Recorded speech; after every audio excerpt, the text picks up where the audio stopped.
നമസ്കാരം. സമൂഹമാധ്യമത്തിൽ കണ്ടൊരു കുറിപ്പാണ്. സൂപ്പർ വിദൂഷകൻ മേജറിനെ രാജാവാക്കുമ്പോൾ സിറോ മലബാർ സഭ സിനഡ് നോക്കുകുത്തിയാവുന്നു എന്ന തലക്കെട്ടിലാണ് കുറിപ്പ് തുടങ്ങുന്നത്. സിറോ മലബാർ സഭയുടെ ആരാധനാക്രമ ഏകീകരണം സഭയിൽ നടപ്പിലായത് 2021 നവംബർ 28-നാണ്.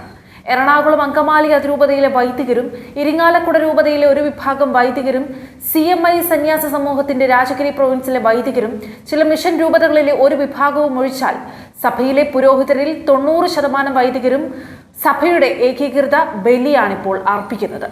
സിറോ മലബാർ സഭയിലെ 10% വരുന്ന ചില പുരോഹിതരുടെ വഴിവിട്ട പ്രവർത്തനങ്ങൾക്ക് വേണ്ടി 90% പുരോഹിതരെയും ഒറ്റുകൊടുക്കുന്ന സമീപനമാണ് ഇപ്പോൾ സിറോ മലബാർ സഭയുടെ മേജർ ആർച്ച് ബിഷപ്പും സഭയിലെ സൂപ്പർ മെത്രാപ്പൊലീത്ത ചമയുന്ന മാർ പാംബ്ലാനി പിതാവും ചേർന്ന് നടത്തുന്നത്. അത്തരം വഴിവിട്ട പ്രവർത്തനങ്ങൾ നടത്തുന്ന ഈ രണ്ട് മെത്രാപ്പൊലീത്തമാരിൽ ഒരാൾ രാജാവ് ചമയുമ്പോൾ രാജാവിന്റെ വിദൂഷക വേഷത്തിലാണ് സൂപ്പർ മെത്രാപ്പൊലീത്ത പ്രവർത്തിക്കുന്നത്. സഭയിലെ സൂപ്പർ മെത്രാപ്പൊലീത്ത ചമയുന്ന മാർ പാംബ്ലാനി വളരെ കൃത്യമായ പ്ലാനിങ്ങോടുകൂടിയാണ് അദ്ദേഹത്തിന്റെ വൈദിക ജീവിതം തുടങ്ങി ഈ നിമിഷം വരെയും പ്രവർത്തിക്കുന്നത്.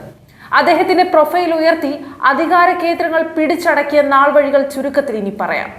ലുവൈൻ സെക്കുലർ യൂണിവേഴ്സിറ്റിയിലെ പഠനശേഷം നാട്ടിലെത്തിയ മാർ പാംബ്ലാനി പിതാവ് പ്രത്യേക അംഗീകാരമൊന്നുമില്ലാതെ തലശ്ശേരി അതിരൂപതയിൽ അക്കാലത്ത് വിവിധ രൂപതകളിൽ സ്ഥാപിച്ചതുപോലെ അൽമായ ദൈവശാസ്ത്ര കോഴ്സിനു വേണ്ടി ആൽഫ ഇൻസ്റ്റിറ്റ്യൂട്ട് എന്ന പേരിൽ ഒരു സ്ഥാപനം ആരംഭിക്കുന്നു.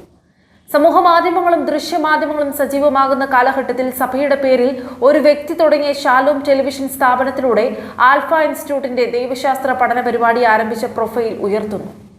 ആൽഫയുടെ ദൈവശാസ്ത്ര പരിപാടിക്ക് സമാന്തരമായി കേരള സഭയിൽ ആൾക്കൂട്ടത്തെ ആകർഷിക്കുവാൻ കടന്നുവന്ന കരിസ്മാറ്റിക് പ്രഭാഷക വേഷത്തിലൂടെ കടന്നു വരുന്നു എന്ന് മാത്രമല്ല, വിവിധ രൂപതകളിലെ കരിസ്മാറ്റിക് കൺവെൻഷൻ പ്രാസംഗികനായി മാറുന്നു. പള്ളിപ്രസംഗങ്ങളിൽ ആളുകൾ കൂടുകയില്ലെന്ന് തിരിച്ചറിഞ്ഞ കത്തോലിക്ക പുരോഹിതർ ആളെ കൂട്ടാൻ തിരിച്ചറിഞ്ഞ മാർഗമാണ് പെന്തക്കോസ്തുകാരെ പോലെയുള്ള കരിസ്മാറ്റിക് പ്രാർത്ഥനാ വേദിയെന്നാണ് പറയപ്പെടുന്നത്. തലശ്ശേരി മെത്രാപ്പൊലീത്തയുടെ താൽപര്യത്തിന് വിരുദ്ധമായി മുൻപ് ആർച്ച് ബിഷപ്പായിരുന്ന ആളുകളുടെ ബലത്തിൽ തലശ്ശേരി അതിരൂപതയുടെ സഹായമെത്രാനായി മാറുന്നു. തലശ്ശേരി അതിരൂപതയുടെ സഹായമെത്രാൻ സ്ഥാനത്തെത്തിയ ദിവസങ്ങൾക്ക് ശേഷം സഭയിലെ മേജർ ആർച്ച് ബിഷപ്പിനെതിരെ അദ്ദേഹത്തിന്റെ സ്ഥാനിക രൂപതയിൽ കലാപത്തിന് ഗൂഢാലോചന നടത്തുന്നു.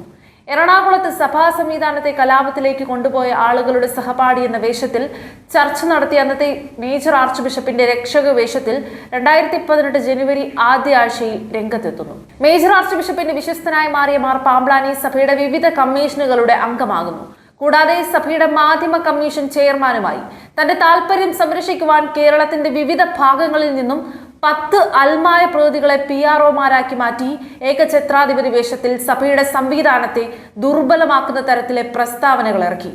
കേരള കത്തോലിക്ക സഭയിൽ തന്റെ സ്വാധീനം ഉയർത്തുന്നതിന് വേണ്ടി മേജർ ആർച്ച് ബിഷപ്പിനെ സ്വാധീനിച്ചുകൊണ്ട് കേരള കത്തോലിക്ക സഭയുടെ മീഡിയ കമ്മീഷൻ ചെയർമാനായി മാറി.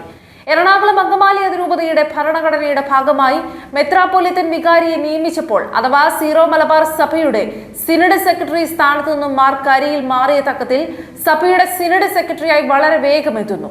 പൗരസ്ത്യ സഭകളുടെ കാനൂന നിയമപ്രകാരം സിനഡ് സെക്രട്ടറിയുടെ അവകാശ അധികാരങ്ങൾക്കും പ്രവർത്തനങ്ങൾക്കും അപ്പുറത്തേക്ക് സൂപ്പർ പവർ കയ്യിലെടുത്തു.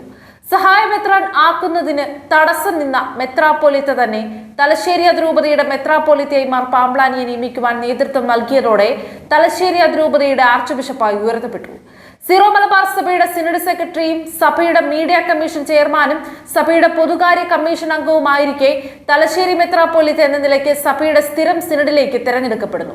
എറണാകുളത്തെ സുനഹദോസ് വിരുദ്ധരുമായി ഉണ്ടായ ചങ്ങാത്തം മുതലെടുത്തുകൊണ്ട് ഇല്ലാത്ത അധികാരം വല്ലാതെ ഉപയോഗിച്ചുകൊണ്ട് ഇതിനോടകം വിശുദ്ധ കുർബാനയുടെ ഏകീകരണ രീതിയിൽ കലഹിച്ച എറണാകുളം സഭാവിരുദ്ധരുടെ രക്ഷക വേഷത്തിലെത്തി സഭയുടെ സംവിധാനത്തെ അട്ടിമറിക്കാനുള്ള ഗൂഢാലോചനകൾ ആരംഭിക്കുന്നു. 2021 തന്നെ സമവായ ഫോർമുല അവതരിപ്പിക്കുന്നു. തന്റെ പ്രൊഫൈൽ ഉയർത്തലിന്റെ ഭാഗമായ രാഷ്ട്രീയ നീക്കങ്ങൾ നടത്തുന്നതിനോടൊപ്പം സീറോ മലബാർ സഭയിലെ കർഷകരെ, ഏറെ പ്രത്യേകിച്ച് മലയോര കർഷകരുടെ വേഷത്തിൽ പാളത്തൊപ്പി ധരിച്ച് വിവിധ യോഗങ്ങളിലെത്തി രാഷ്ട്രീയ പ്രഖ്യാപനം നടത്തുന്നു.